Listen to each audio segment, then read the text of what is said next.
সোমবারে সুফল পেতে 4টি টোটকা করুন, ভালো রেজাল্ট পাবেন। সোমবার হচ্ছে চন্দ্রের বার। সোমবার কিন্তু শুভ কর্মের জন্য উপযুক্ত একটি বার। এই দিন গৃহ নির্মাণ, স্কুলে ভর্তি, ব্যবসা আরম্ভ ইত্যাদি, নামকরণ অনেক কিছু করতে পারবেন।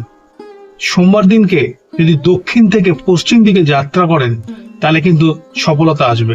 চন্দ্রকে স্ট্রং করার জন্য প্রথম টোটকা হচ্ছে এই দিন সাদা পোশাক পরুন, শ্বেত চন্দনের তিলক ধারণ করুন, এটা দ্বিতীয় টোটকা। 3 নম্বর, রূপো দিয়ে মুক্ত ধারণ করুন বা মুক্ত দান করুন।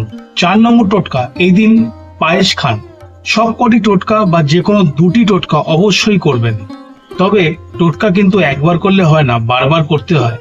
আর মনে রাখবেন, নিজেকে ভালো রাখবেন এবং প্রত্যেকের সঙ্গে ব্যবহার ভালো করবেন। নমস্কার। আর একটা কথা বলি যে আপনারা যে আমার ভিডিওগুলি দেখছেন, সাবস্ক্রাইব কিন্তু করছেন না। দয়া করে সাবস্ক্রাইব করবেন, ফেসবুকে আমাকে ফলো করবেন এবং লাইক করতে ভুলবেন না। নমস্কার।